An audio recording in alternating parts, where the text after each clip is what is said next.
이번 주 수확한 제철 경제 이슈 맛있게 요리해보는 시간, 박시동 경제평론가 제철 경제 시작하겠습니다. 평론가님 안녕하세요. 네, 안녕하세요. 박시동입니다. 예, 지난 24일이었죠. 현대차 그룹이 4년간 미국에 약 31조 원 투자하겠다라고 무려 백악관에서 무려 트럼프 대통령이 흐뭇하게 쳐다보고 있는 그 옆에서 정의선 회장이 발표를 했습니다. 네. 이거 굉장히 놀랐어요, 일단. 그렇죠. 왜냐하면 사실 트럼프 대통령 당선 이후에 우리나라의 주요한 경제의 어떤 그 컨트롤 타워가 사실은 만나기는커녕 전화 한 통 못 하고 있는 상황인데 예. 정부를 일단 제치고 민간 기업인 현대가 먼저 어쨌거나 트럼프 정부와의 모종의 이벤트를 성공시켰고 더군다나 트럼프 대통령이 직접 배석해서 뭐 그레이트 땡큐를 연발하는 이벤트를 했으니까요. 사실은 뭐 굉장히 이제 주목을 끄는 이벤트였는데요. 트럼프 대통령이 이 행사에 이렇게 이제 연발 찬사를 보내면서 참석한 것은 트럼프 대통령이 지금 이제 핵심적인 경제 프로세스는 이거거든요. 내가 관세를 올릴 거야. 그러면 이게 무서워서 주요 외국 기업들이 국내로 들어와서 미국으로 들어와서 그러니까. 미국으로 들어와서 공장도 짓고 고용도 할 거야. 이 모델이 분명히 유효해라는 게 사실은 공약이었는데 큰 성과는 아직 없었고 미국 내에서는 오히려 이러다가 미국이 경제적으로 역으로 고립되는 거 아닌가 또는 관세 후폭풍으로 물가만 올라서 미국 소비자들만 피해보는 거 아니야? 라고 해서 지표는 실제 안 좋더라고요. 지금 미국 맞습니다. 지표가. 그래서 뭐 오히려 트럼프 대통령이 센 정책을 얘기할 때마다 주식이 흔들리고 물가는 계속 사전적으로 미리 이제 두려움 때문에 올라가는 등 안 좋은 상황이었거든요.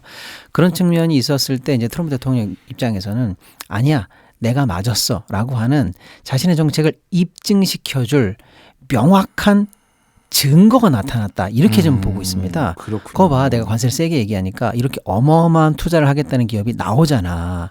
라는 측면에서 트럼프 대통령 입장에서는 뭐 환영하지 않을 수 없는 상황이다. 이렇게 봐야 되고요. 그래서 그렇게 흐뭇해했군요. 그 표정이 진짜 흐뭇해하더라고요. 맞습니다. 예. 현대 입장에서는 사실 이제 오늘 새벽에 속보로 일단은 전 세계로 타진됐습니다만 트럼프 대통령이 미국 입장에서 해외에서 만들어져서 미국으로 들어오는 모든 자동차의 25% 관세를 예외 없이 부과하겠다라는 발표가 이제 났거든요. 그러니까 저도 그거를 보면서 아니 그러면은 뭐 애써서 현대차가 저렇게 노력도 했는데 현대차 뒤통수 맞은 거 아니야? 저는 딱 그 생각이 들더라고요. 그렇죠. 그래서 사실은 원래 현대가 소기의 성과라고 우리가 첫날에 잠깐 보도됐던 게 그러면 현대는 앞으로 관세에서 예외되는 건가? 이런 얘기도 좀 있었는데 절반의 성공이라고 봐야 되겠죠. 어쨌거나 트럼프 관세 정책을 피해서 미국 내에서 생산량을 더 늘리겠다는 발표가 하나 있는 거고 그 후과로 한국에서 생산해서 미국으로 가는 자동차까지 어떤 관세 면제 혜택이 있을까라고 시장이 좀 관심을 가졌는데 그것은 아닌 걸로 일단 밝혀진 거고요. 네.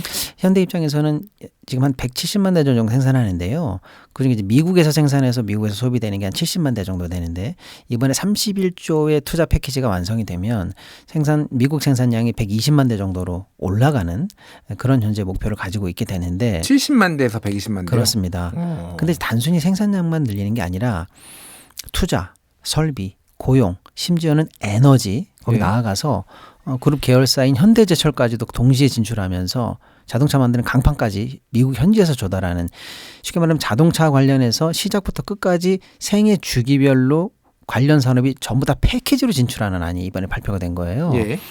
미국 입장에서는 환영할 일이고 현대 입장에서도 미국 시장에 대한 확실한 진출을 위해서 뭐랄까요 좀 전략적 모험을 좀 확실하게 강수를 뒀다 이렇게 볼 수 있는데 이제 문제는 국내 산업에 미치는 후폭풍이 아닐까 싶어요. 아니 그러니까요. 예. 아니 다 해외로 나가면은 이게 자동차 산업이라는 게 다른 것도 그렇지만은 엄청나게 후방 산업이 크잖아요. 맞습니다. 그러니까 이 딸려 있는 부품도 많고, 그렇죠. 뭐 관련돼서 요즘은 게다가 이제 그냥 뭐 뭐라고 했나 기계공학과가 아니라 전자공학과 인력이 더 필요하다고 그렇습니다. 할 정도로 네. 지금 전자 부품들도 많이 들어가고 이게 지금 그만큼 줄어드는 거야. 물량이 줄어들거나 회사들이 지금 손가락만 빨게 된 거 아닌가요? 바로 그렇습니다.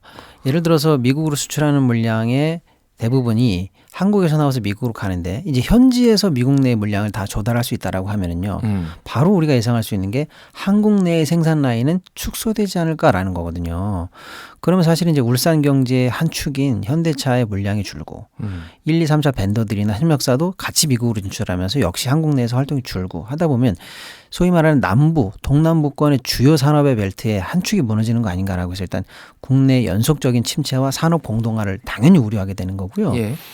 현대차 같은 국내 1위 메이커도 미국으로 이제 아예 짐 싸들고 나가는 상황이다라고 하면은요. 바로 우려되는 게 뭐냐? 인천 부평 라인에 있는 GM입니다.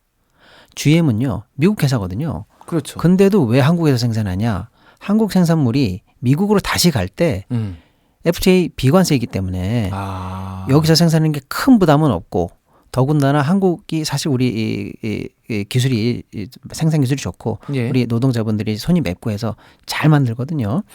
그런 장점 더하기 비과세 혜택을 보기 때문에 한국에서 생산 라인을 유지했는데 봐봐. 너희들 회사도 미국으로 가잖아. 근데 미국 회사인 내가 여기서 생산할 이유가 뭐가 있어. 앞으로 나는 여기서 다시 미국으로 들어가도 관세를 물게 된다면 말이죠. 이렇게 된다면 남북권 벨트도 생산 라인이 축소될 수 있는 우려가 커진 상황에서 그걸 반면 교사로 삼고 있는 GM 역시 인천 부평의 서부 라인까지도 생산 라인이 축소돼서 자동차 산업 관련해서 국내적으로 보면은요 어마어마하게 생산량이 주는 산업의 입장에서 보면은 굉장히 큰 축이 무너지는 거 아닌가라는 그런 큰 우려가 사실은 현재 생기고 있는 상황입니다. 예전에 GM이 이제 군산 공장 네. 폐쇄했을 때도 군산이 그때 GM과 관련돼서 한 경제가 한 40% 정도 된다 뭐 이런 그렇습니다. 얘기까지 있었는데 다 그냥 완전 침체돼 버렸거든요. 그렇죠. 예. 특히 왜냐하면 지금 부평 라인에 대해서는 뭐 공식적으로 밝히기는 어렵습니다만은 최근 몇 년 사이에 기회만 있으면 사실 미국 GM은 생산 라인을 줄이고자 하는 트라이가 있었어요. 근데 그때 이제 예를 들어서 정치인이라든지 산자부라든지 뭐 노사가 다 협력해서 아니다, 우리 잘 만들 수 있다라고 해서 생산 라인을 유지해 가면서 또 실제로 만들었더니 잘 만드는 성과를 가지고 겨우겨우 사실은 좀 생산 물량을 받아왔던 측면이 있거든요.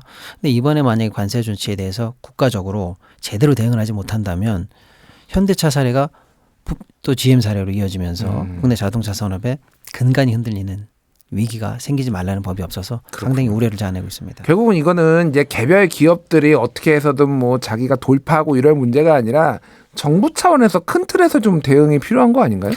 앵커님이 정확하게 제가 볼 때는 포인트를 잡아주신 것 같은데요. 정부가 사실 컨트롤 타워가 돼서 미국과의 직접적인 어떤 돌파구를 마련해야 되는데 지금 그게 안 되고 있거든요.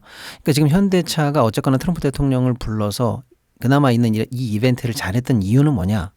정부 컨트롤이 없는 사이 현대차는 스스로 움직인 겁니다. 미국 내에서 현대차가 미국 로비가 합법이니까요. 네. 로비에 쓰고 있는 비용이 작년 대비 76%가 올랐어요. 그리고 현대가 고용하고 있는 로비스트 있잖아요. 전문 로비스트를 약 40명 정도를 고용했고요. 그다음에 이제 공무원이었다가 로비했다가 다시 이렇게 왔다 갔다 할 수 있는 우리로 치면 이제 회전문 인사 같은 거죠. 예. 이런 분들을 우리가 리볼버라고 하는데요. 이런 사람도 23명 이상을 고용했습니다. 그렇군요. 현대가 로비 비용도 쓰고 있고 로비 인력도 최대한으로 확보하면서 사실은 정부의 빈자리를 스스로 채워갔다. 이렇게 보고 있고 그래서 이번 이벤트도 어쨌거나 이뤄낸 거거든요. 예. 근데 반면에 현대 정도의 자금력과 정보력을 만들어낼 수 없는 10대 기업 바깥에 있는 우리나라 수많은 회사들은요. 지금 이 역할을 정부가 해야 되는데 스스로 못 해낸다면 직접적으로 지금 트럼프 파고를 맞을 수밖에 없는 상황이다 보니까 현대가 만들어낸 이벤트를 마냥 좋아할 게 아니라 그걸 못 해내는 나머지 회사들을 걱정해야 된다라는 그런 얘기가 지금 나오고 있는 중입니다. 알겠습니다. 네. 자, 미국 얘기 나왔으니까 요 얘기 짧게 좀 해보고 다음 이슈로 넘어가고요. 미국 지금 달걀값이 엄청 비싸다면서요? 맞습니다. 2022년도에 조류 인플루엔자가 이제 크게 번지면서 미국에 있는 산란계, 즉 알을 낳을 수 있는 그 닭이 1억 6천만 마리가 살처분이 됐어요. 그 후폭풍이 지금 계속 이어지고 있는 건데요.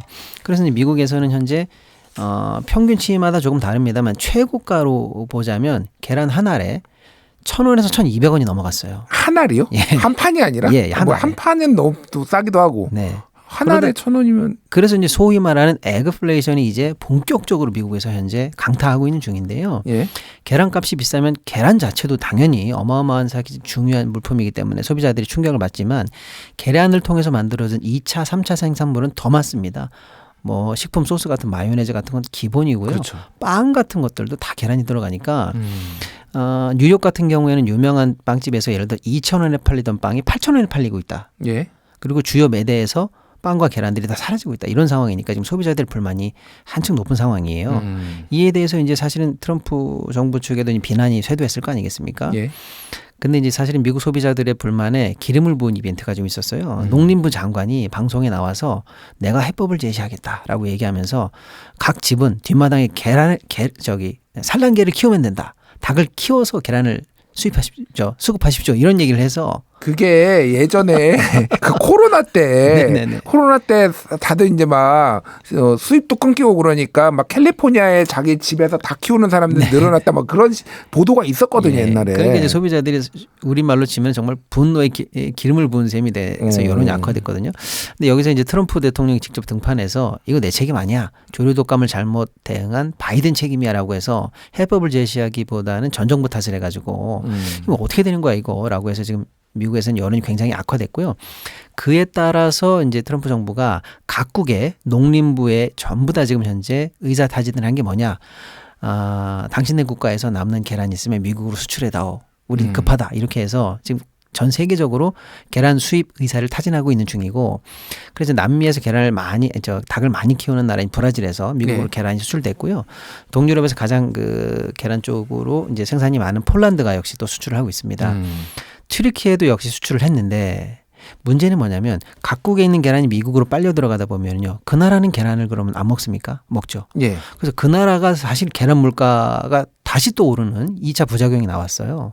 그래서 튀르키예는 수출을 통제하기 시작했습니다. 수출세를 부과하기 시작했어요. 그래서 세금을 내고 수출하면 남는 게 없게 만드는 거죠. 다 어떻게 다 모든 거 다들 관세나 이런 걸 해결하려고 하는지. 그러다 보니까 이제 불똥이 우리에게까지 튑니다. 우리나라도 지금 계란가 오른다는 얘기 봤습니다. 그래서 한국도 우리에게 계란을 수출해 나오라는 미국의 요청이 있어서요. 실제로 최초로 현재 2만 톤 정도, 정확하게 20톤입니다. 20톤, 그러니까 11,172판의 계란이 처음으로 미국에 우리가 수출을 했습니다. 우리가 미국에 계란을 수출했다고요? 그렇습니다. 쾌거네요, 쾌거. 예. 그런데 문제는 미국이 사실은 계란을 수급하는 주요 수입처는 사실 유럽이 돼야 되는데 유럽도 조류 독감에 후폭풍이 있어요. 그러니까 물량이 없습니다. 그러다 보니까 미국이 한 번 수출 물량을 받고 나서 우리나라에 재요구를 한 겁니다. 이거 갖고는 안 되고 적어도 한 달에 7천만 개에서 1억 개 정도를 수출해 나오라고 우리나라에 지금 요청하고 있는 상황이에요. 근데 지금 우리도 역시 마찬가지입니다. 미국에 수출해놓고 보니까 아직은 괜찮은데 그 사실은 계란도 인근에서 소비가 되거든요. 그러니까 지금 처음에 미국에 수출했던 데가 충남 아산이거든요. 아산 쪽에서는 지금 사실 계란값이 올랐습니다. 그래서 지금 전국적으로 보면 우리가 미국에 수출을 만약에 요구에 따라서 어느 정도 하기 시작하면은요, 우리도 계란 물가를 장담할 수 없는 상황. 이런 상황이 지금 이루고 그러면은 있습니다. 정부 차원에서 이 계란으로 좀 딜을 해보고 다른 걸로 좀 빅딜 해보면 안 될까요? 아주 재미있는 얘기라서 그래서 사실 그런 얘기도 나오는 겁니다. 그러면 우리가 미국이 급할 때 계란을 해줄 테니까 너희도 우리에게 뭘 해다오라고 하는 상호적인 얘기를 이참에 해야 되는 거 아니냐라고 하는 얘기가 농담 반 진담 반으로 나오는데요. 이게 농담 반 진담 반이 아닌 것이 미국의 관세 폭풍에 대해서 사실 다른 나라들은 이런 식으로 대응하고 있습니다. 미국이 아픈 구석 또는 이게 미국이 필요한 카드를 활용해서 본인들이 역시 절대 양보할 수 없는 카드들을 서로 교환하는 딜을 현재 준비하고 있는데 막상 우리는 컨트롤 타워가 없다 보니까 이런 딜이 이루어지지 않고 현대 31조 투자라는 이런 좋은 호재도 단독으로 써버리고 말아버린 거죠. 그러니까요. 그런 측면에서 이런 얘기, 계란 얘기가 나올 때마다 제2의 계란 같은 어쩌면 더 큰 볼륨의 카드도 우리가 있을 수 있는데 이런 것들을 허투루 보지 말아라는 얘기가 나오고 있는 중이죠. 미국이 얼마나 급했냐면은 그 아이슬란드 놓고 갈등을 벌였던 덴마크한테도 계란 좀 보내주면 안 되겠니? 이렇게 굴욕적으로 뭐 했다라고 얘기를 하는데 어쨌든 지금 전체적인 상황으로 보면은 우리나라의 컨트롤 타워 부재가 굉장히 경제에 미치는 영향이 크네요. 지금 맞습니다. 한편으로 이 트럼프 정책의 파고는 예상대로 계속 몰아치고 있는데 우리가 그것을 정부의 컨트롤 타워 부재이기 때문에 기업들이나 민간에서 그대로 방파제 없이 맞고 있다라는 게 굉장히 안타까운 상황이다라고 볼 수 있겠습니다. 그렇군요. 뭐 시티은행 그 연구소에서는 지금 뭐 4월 중순까지 탄핵 심판이 안 나오면은 우리나라가 맞습니다. 신용등급 내려갈 수도 있다 이런 얘기까지 했잖아요. 그렇습니다. 당초 세계 3대 신용평가기관인 여러 곳에서도 장기화되면 안 될 것 같다는 멘트는 여러 번 했었는데요. 최근에 가장 나온 게 시티뱅크에서 나온 메시지입니다. 예. 길어지면 반드시 국가 신용 등급 하향 가능성이 높아진다라는 멘트가 직접적으로 나왔거든요. 예. 국제 신용평가기관에서 한국의 이 정책 불확실성을 예의주시하고 있다는 반증이 되겠습니다. 알겠습니다. 뭐가 됐든 국익을 위해서 빨리 이 불확실성을 해소해야 되지 않나 생각이 들면서 공간 칼럼 재차경제 여기서 마치겠습니다. 박시동 평론가 감사합니다. 네, 감사합니다.